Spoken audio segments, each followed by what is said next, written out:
Para en una gasolinera lo primero, llena el depósito y todos los bidones que puedas. Compra toda la comida no perecedera que quepa en el maletero. Y velas, y pilas. El peor maldeko prentsaurreko berrira, gaurko prentsaurrekoan apagon telesaila izango dugu. Hola, buenos días a todos. Kaixo, egun on denoi. Terminamos con las fotos. Argazkiekin bukatu, mesedez.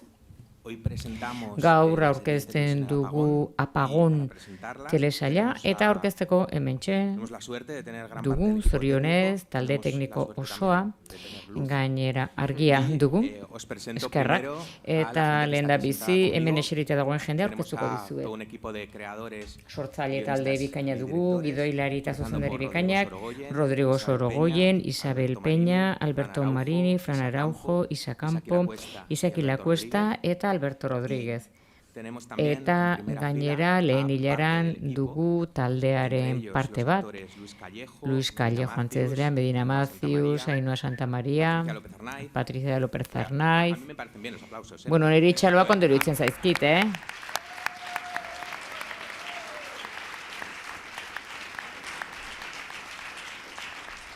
Arnau tenemos también a Jesús Baita ere Carroza, Jesus Carroza, Maria Vázquez, productores. ekoizleak,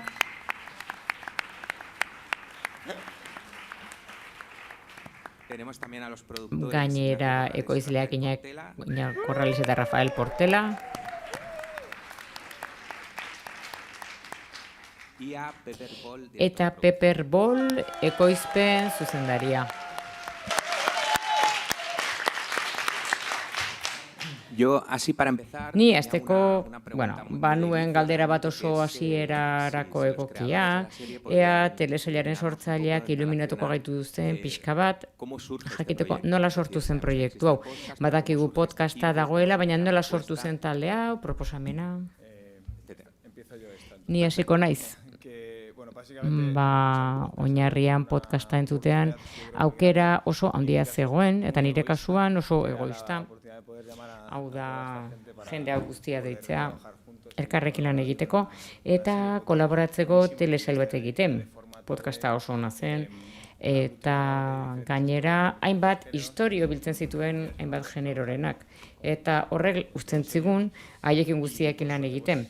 Eta zorionez deitu nien eta baietz esan zidaten. Montamos una mesa de guión y yo creo que ella me puede cualquier guionista. Gidoimai bat montatu genuen eta beste edozein gidoilari hitz egiteko, bueno, Peña. Pues sí, nada, nos llamó Bai, bat deitu Frank zigun Frankek, y adiskidea eta lankidea. Nire kasuan entzun nuenean zentzuk izango ziren nire bidaideak, ba, lagundu egin zidan sartzen, ze hori handia izan da gidoi maila zuekin partekatzen.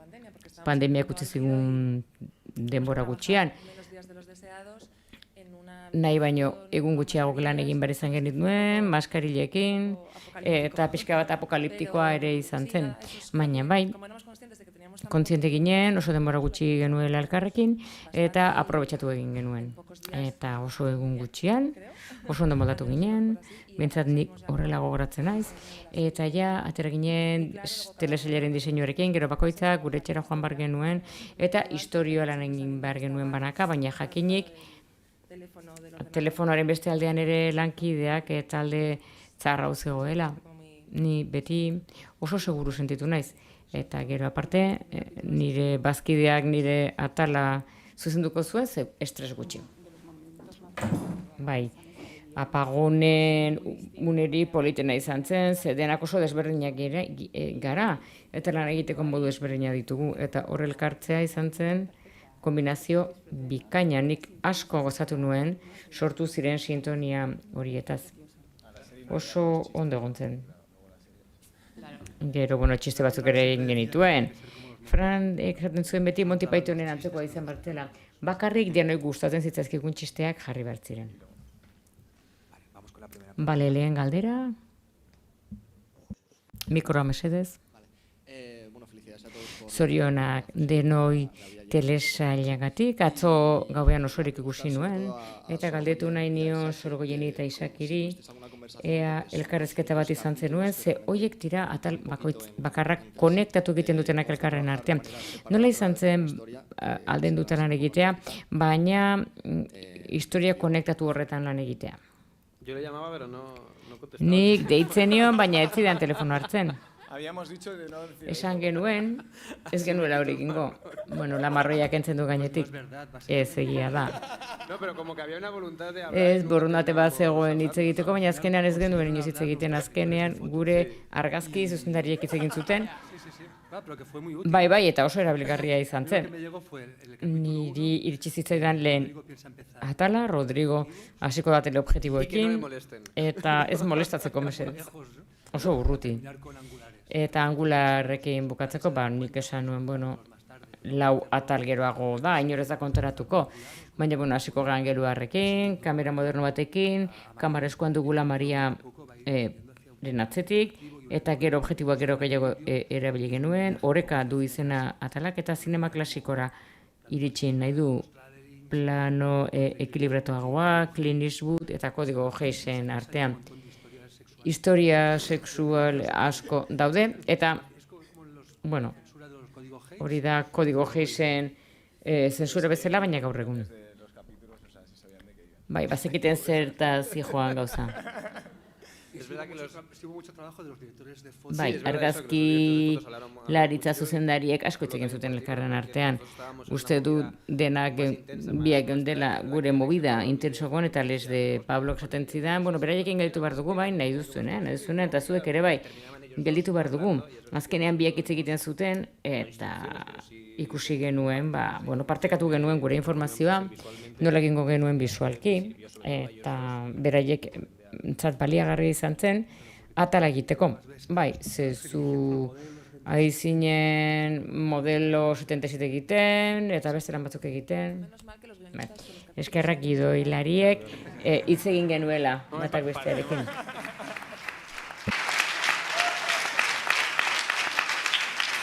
Y que había alguien también hablando con... Eta gainera norbait zegoela zuen argazkilaritza zuzendariarekin hitz egiten. Hortik abiatu ginen, noski. Bai, hori izan zen baldintza. Kaixo Varietytik John Hopewell ikusten dudanez, atalak askotan oso desberdinak dira, baina lotuta daude. Eta lotuta daude kontzeptu komun batzuei esker. Hau da, nola negoziatu gatazka, eta bestea da, ze gaitasun dagoen aldatzeko. Nire burua galdetzen diotea zuetako batzuk, komentari hori batekin dezakezuen honi buruz.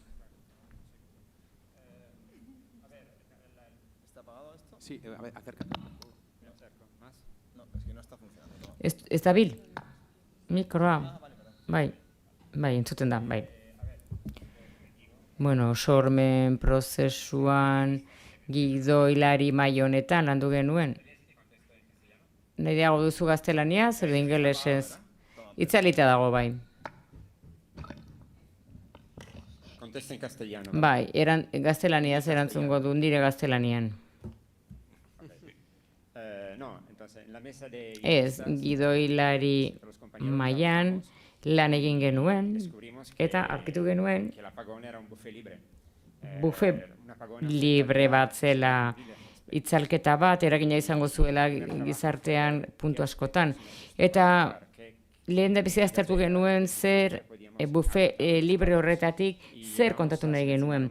Eta 15 bat argudio hauntatu genituen, gustukoak, eta uste genuenak ikuspegi 160 graduko ikuspegi ematen zuena, berbada lan gogorrena etzen 15 argudio horretara iristea, baizik eta iragazkia pasatzea.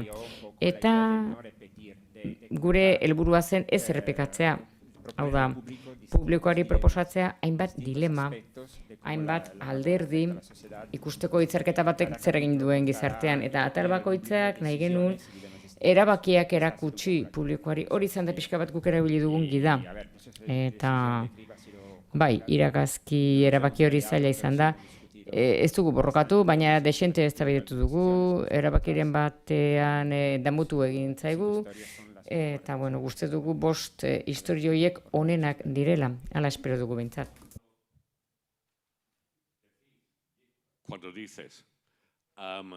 Esaten duzunean, pluralean hitz egiten duzunean, zer izara gidoilariei buruz hitz egiten?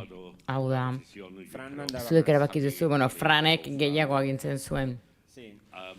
Bai, hau da, interesgarriena da, erabaki hauek Espainiako gidoilari honenak direla, denak elkarrekin lan egiten telesail bati buruz. Nik uste dut dena kolegiatua izan zela, Rafako bost falta da, mailan dagoena, eta bai, benetan denok seguru badaude, barrun asmatzen ari gara. Eta asmo bat zegoen, atalka, hau da zerbait sakonago egitea esplizitua, baina ez genituen lotura errazak egin nahi pertsonaia guztien artean, nahi genituen oso gauza begi bistakoak egin. Eta denbora askoan egon ginen eztabaidan, eta atal guztietan egoten nahi genuen, beraz, dilemen gaineraz nahi genuen ondoan zerbait egotea. Nik uste dut lan politena izan zela telesaila diseinatzea obra oso bat bezala, gero bakoitza bere etxera joan zen biratelarekin. Zer kontatu nahi genuen? Bakoitzak kontatu bartzuen etxean behar nezuna, baina ondoan zegoena, oinarra zegoena partekatu egin genuen. Ondoren konturatu naiz, badirela atal batzuk, planteatzen dutenak nola gizakia otsoa den gizakientzat, eta beste atal batzuetan itxaropen bat planteatzen da, denak elkarrekin lan inez gero hobeto ibiliko garela. Hori da Frane planteatzen zuen mezua, ze Franek horrela ulertzen du mundua. Eta gero konturatu nintzen, ez dela ideia abstraktu bat, hau da telesaila horrela egin bertzela, berak horrela egin nahi zuela, jende oso desberdina elkartzen bagara, zerbait hobeto egin dezakegu eta urrunago iritsi. Orain, uste dut hemen konturatu naizela Donostian. Hola, ¿puedo cogerlo? Kaixo, har dezaket? Buenos días, felicidades. Bai, egunon zorionak telesail bikain honengatik. Gustatuko litzaidake pixka bat zure kontatzea, zein izan zen zure ideia aingura. Hau da, ze ideia nagusia dagoen atal bakoitzean, gainera telesail honekin pandemia baten ondoren dator, eta jadek pasatu da pixkat hori, eta pentsatu nuen ez dakit gehiago aldezakedan. Beraz, une honetan, zein da ideia nagusia atal bakoitzean? Hasiko naiz ni? Aingura izan zen, hori hain zuzen, otsoa da gizakiarentzat. Hau da, artzain horrek aukera bakarra du. Hau da, lortzea, hirietatik datozen horietatik ihes egitea, ze badakit dena irentsi egingo dutela. Eta ipar hori ez genuen begien bistatik galtzen. Gero uste dut atala bakoitza berea dela, bere kabuz da bilela, baina nahiaren pertsonaiak azkenean hartaldea ematen du zerbait ikasi duela, edo euskalo. Baina horrela etxe genuen atala, argi pixka batekin. Hori zen asmoa. Nire kasuan ideia nagusia gidoitik dator, hau da nik idatzi ez dudan zerbait zuzentzen dudana, aingura Isarena eta Franena da. Baina asmoa hori da, hau da pertsonaia desberdinak, elkartuko ez ginenak bestela, elkartu egin ginera. Gero badago beste idea formalago bat, Franek askotan aipatu duena, telesailaren hasieran eta zen generoak nastea. Etzedin oso evidentea izan ikuslearentzat genero elementuak, edo fikziozkoak, edo terrore kode batetik paso, eta gero dokumentala ematen duena, eta gero pasatzen zara melodrama klasiko batea. Eta hori modu ikusizinean jariatzen nahi genuen. Pertsona joien erretratua egitea. Bai, nire atalean asko interesatzen zitzaidan, atal batzuk proposatzen dute gizakia otsoa dela gizakientzat, beste batzuk propositiboagoak dira. Nik proposatu nahi nuen itzalketak 4 hilabete darama, eta bukatu izan balitz. Hor, nire ataleko familiak oso ondo egingo zuen, orduraino. Denak ondo funtzionatzen zuen etikaren barruan, bere bizitzaren etikan oso ondo egin zuen. Elkartuta egotea lortu zuten, baina badago tentsio estra bat erantzia. Eta behar bada pasatu egiten dira beste alde batera. Sekula iritsi berretzuten horietara, eta baldintza etiko eta moralak jadanik ez dute balio. baina nerabearen pertsonaiarekin, justiziaren zentzu okigabea duena, hor pixkat mundua zelantza jartzen du. Ze azkarrak zareten. Habla tú de hospital. Siento, Beto. Sentitzen dut. Dice que somos muy listos porque repetimos. Esaten dugu oso azkarra garela, bere ideiak errepikatzen ditugulako. Bueno, ospitalearen atalean, gure asmoa zen, ospitalea hautatu genuen, hor itzalketak inpaktu dramatikoena duen lekua izan daitekelako. Iluntasunak gogorrago astintzen du, baina gainera lan talde batek lan egiten du, medikuak, erizainak eta behar bada dira kolektibo entrenatuena inpaktua jasateko eta gizatasuna mantentzeko. Horren badabil, argia mantentzeko.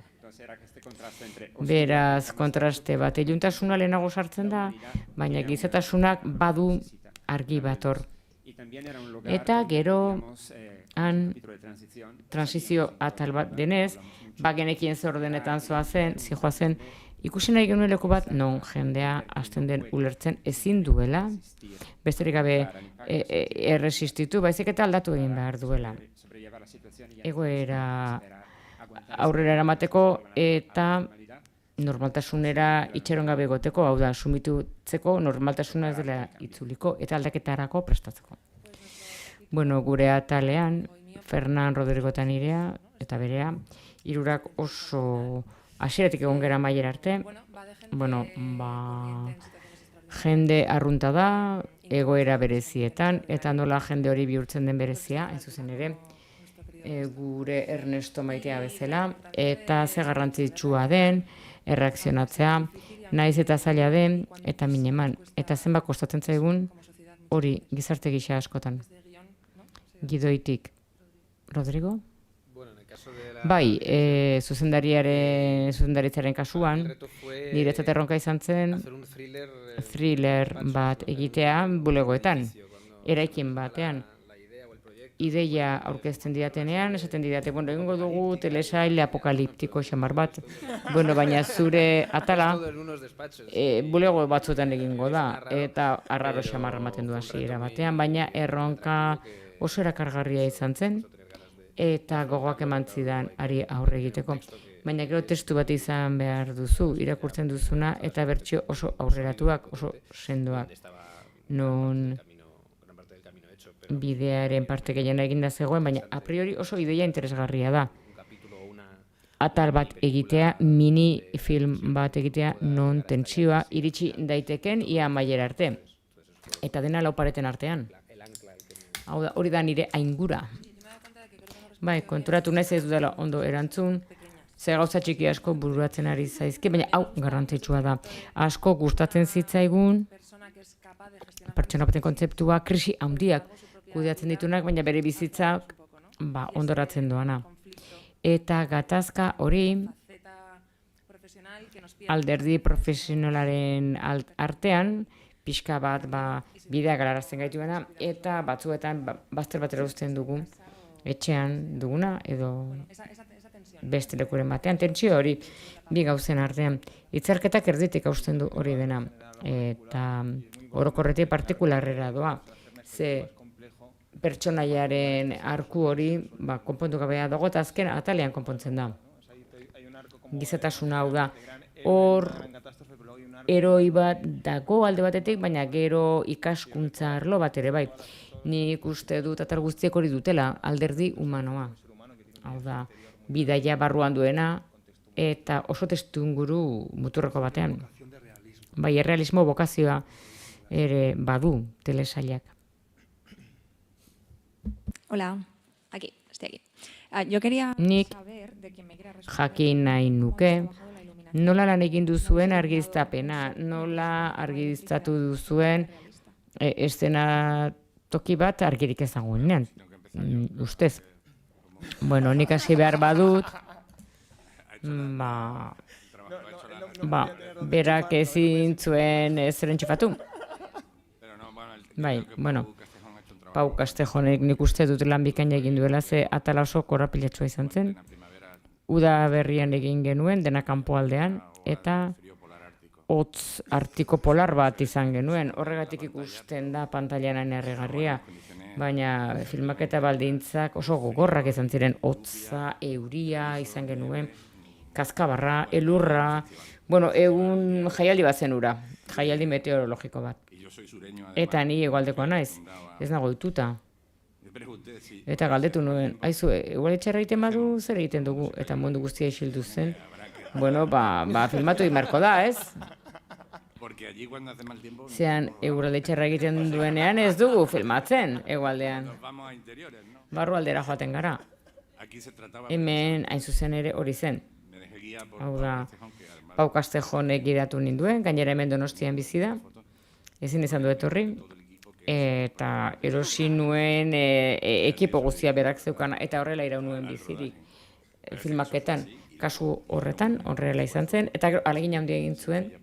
Telesaila oso erreza ematen du, baina oso komplikatua da ekoiztean, leku batean, besterik gabe, argi bat izateko, ilargiaren egiteko.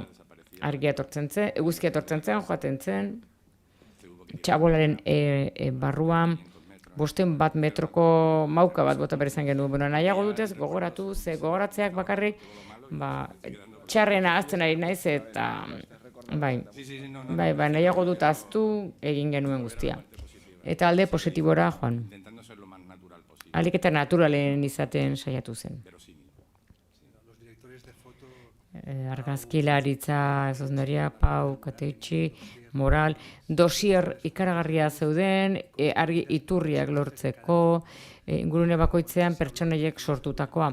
Eta itzin genuen ze argia gertu zitekeen atal bakoitzean, ez errepikatzeko.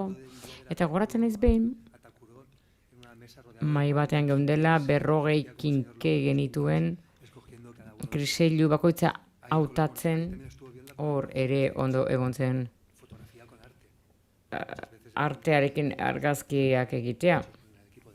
Artearen ekiparekin genuen, bai.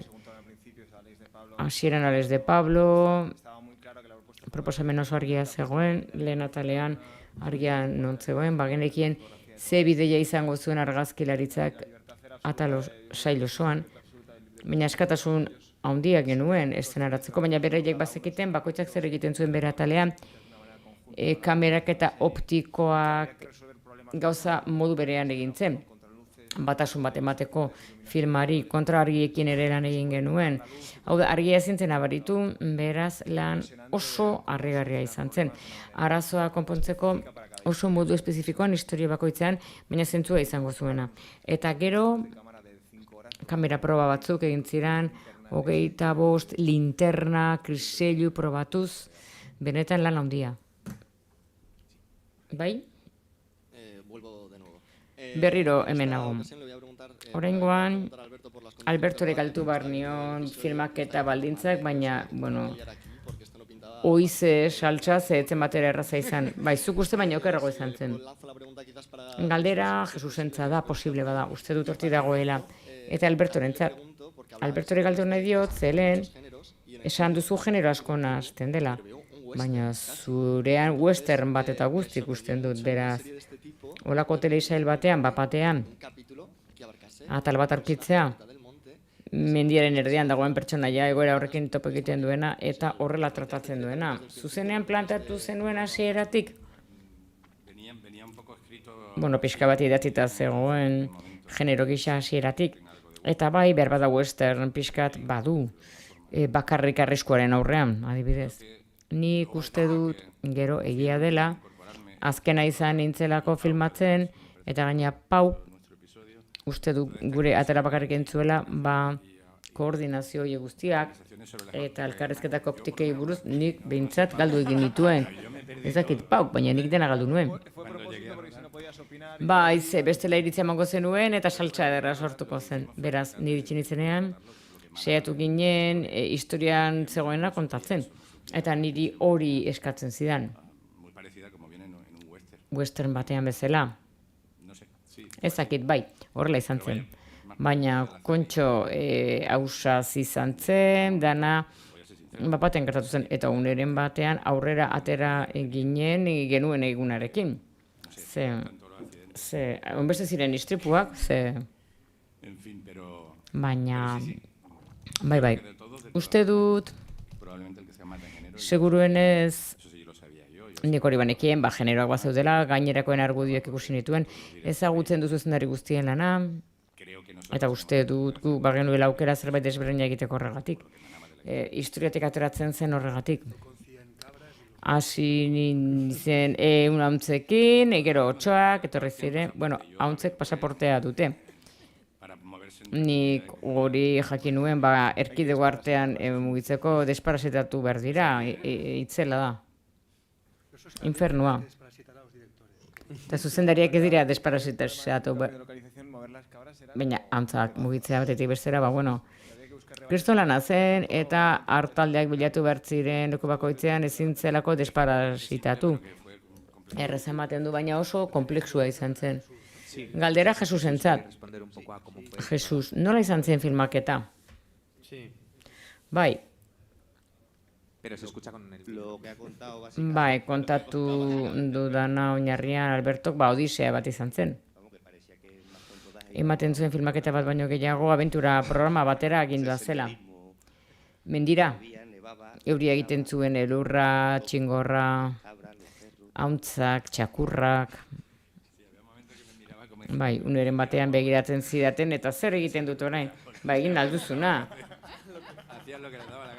Ze mundu guztiak nahi zuena egiten zuen. Gainera guraldiak, bazen gelditzea, ordu bete, 2 ordu gelditzen ginen. Txingorra iten zuen, dena zuri jartzen zen, eta orain zer. Eta arte taldeak, mendia garbitzen. Bai.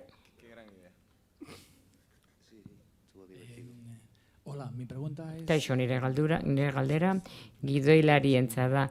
Lehen eta bigarren atalean. Badago une bat, non Ernestoren pertsonaiak esaten du, bera bezalako pertsonaia badagoela Bruselan, Washingtonen eta Madrilen esanez gertatu daiteke. Eta pertsonaia funtzionario publiko bada. Eta bigarren atalean, egoera konpontzen dutenak funtzionario publikoak dira. Hori pentsatuta zenuten gidoia idaztean, azkenean krisi momentu batean, zerbitzu publikoak benetan funtzionatzen duela? Bai.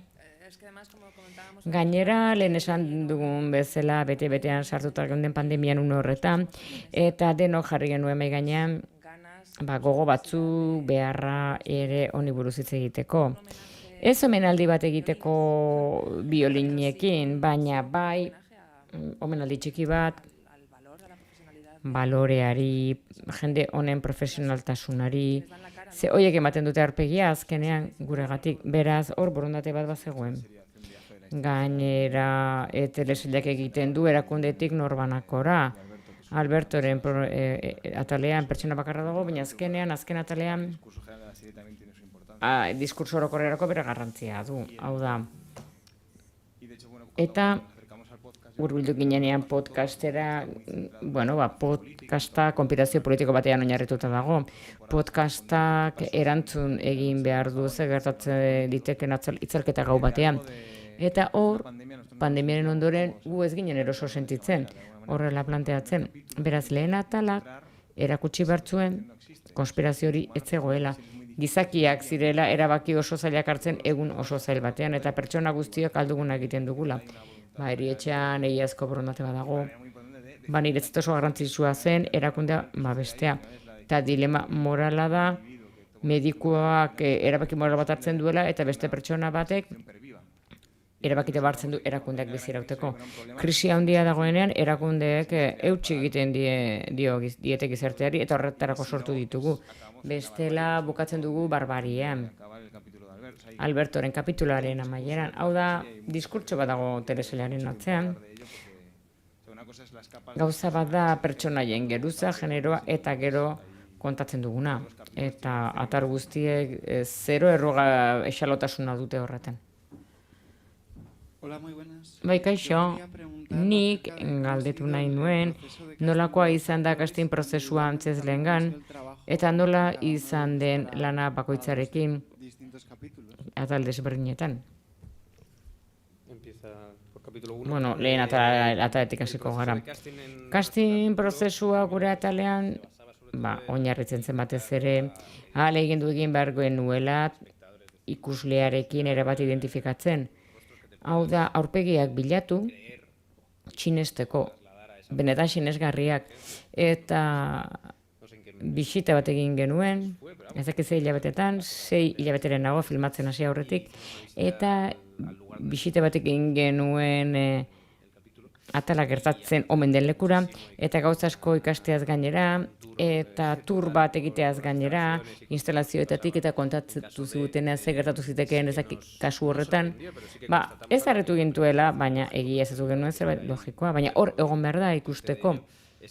Da, eraikin horretan, gu bezalako jendea, bizi da oso jende normala. Eta askotan film bat ikusten duzunean, fantasiak edo irudimena jartzen duzu jokoan, baina kastien prozesuan nik esan nion, eta ados gonden hirurak,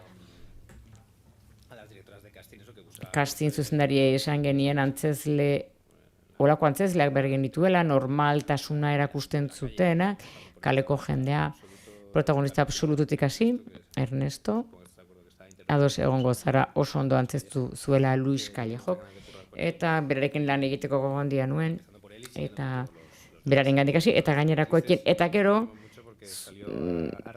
pixka bat jarrai bideetan, asertibitate hitza sortu zen, hori zen gu genuen mantrak, berak eta nik. Hau da, aingura hori ez, horri eusten genion, zalantza izan ez gero. Niretzat, pertsona horrek ezin du zalantzan egon. Behintzat, bere burua dirazteko orduan, baina antzezteko orduan hori egin behar baitu atal osoan eta behar genuen, asertibitatea eta horri eutsi genion. Capítulo 3, ¿no? 3. atala.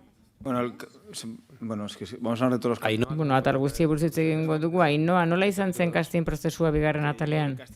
Nik uste dut castinga oso ondo antolatu zen, Ainhoak eta egin zutenak, 2. atalean, zehazki uste dut denak bikain daudela. Raulen kasuan, ahalegin oso handia egin zen, osasun pertsonaiak sartzeko, Raul oso ona da antzezleekin eta ateratzen ditu oso gauza bikainak. Hau da, hor antzezleekin lan handia egin da. Atal horretan nahastu egiten ziren antzezle profesionalak eta ez profesionalak. Eta gero hor bat zegoen zerbait deigarria. Hau da, osasun langile asko jarri zirela kameran. Eta oso ederra zen. Hor pertsona horiek ekartzen zuten karga emozionala, beren aurpegietan. Ez zuten antzezten. Eta hori, kastina oso ondo egin zen. En cuanto al 3... 3. dagokionez, erronka zen pixka bat antzezle profesionalak eta sekula antzestu ez zuten gazteekin hastea joen pertsonaiak elkarrekin bertzuen biekin exigentzia dramatiko berberarekin. Beraz, familiari dagokionez, hasieran lehen irakurketa izan zen, familia honek ondo funtzionatzen du. Ez da justua gertatzen ari zaiena. Beraz, babesten ari ziren bere kumea, kasu horretan. Eta antzezle ez profesionalei dagokionez kastin prozesu oso polita izan zen. Ze horietako batzuk iritsi ziren, Jolanda eta Ebak bilatu zuten jendea modu ez estandarrean, ez iragarkiak jarriz arte edo antzerki eskoletan. Gure pertsonaietako batzuk, aur basatiak pisu gehiago dutenak, eskaintzak iritsi zaizkit, eskaintzak gisa, behin teleser batean egitea, dirua da, eta etorri ziren, eta orain daude, antzestea zoragarria da. Oso engantxatuta daude. Beraz, beste egia batzukin etorri ziren, eta kombinazio horrek oso ondo funtzionatu zuen. Niri tokatzen zai, bai. Ez, nire kasuan, Naira, Jolandoko kastina nik uste dut oso ondo egin duela, eta Karrozaren kasuan, antzezle bikaina iruditzen zait. Ezagutzen dut 16 urte zituenetik, eta film asko egin ditugu elkarrekin.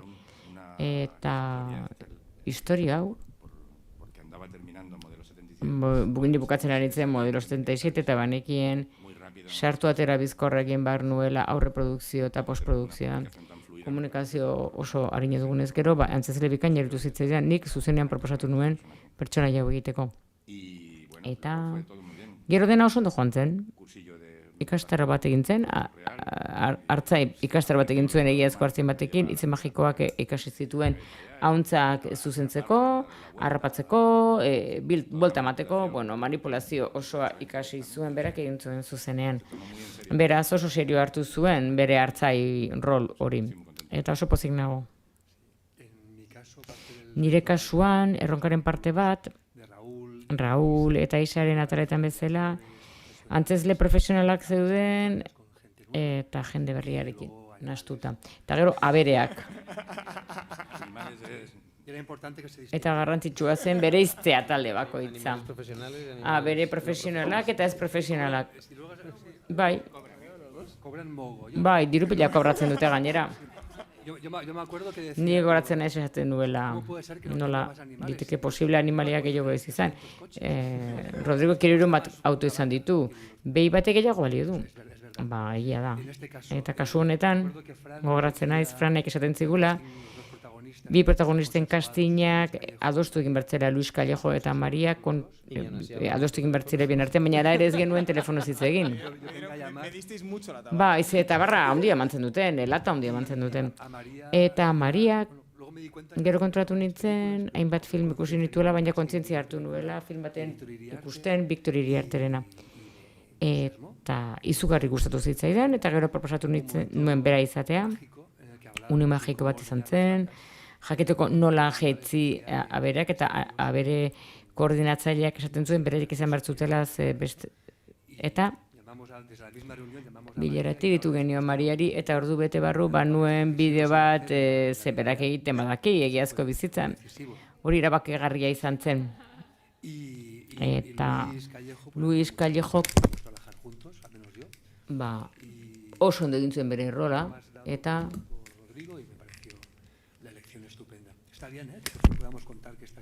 beraz, 5. kapituluan genden, eta gero, bazegoen parte bat, ez argiteratu mesedez.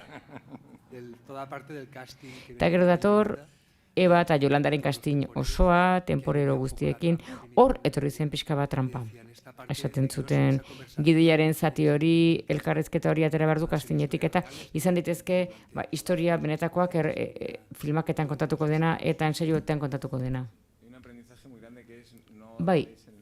Ikasi genuen ez filmatu mendian, kontuz animaliekin, gero idazten dugunez, nahi dugun guztia, ez da enpolita dena. Baita ere, telesere bat egitea 5 zuzendariekin eta 5 ataletan, akatsa handia da bai. Niri asmatu duzuela uste dut hemen utzi behar dugu, beraz, txalo ber bat talde osoarentzat.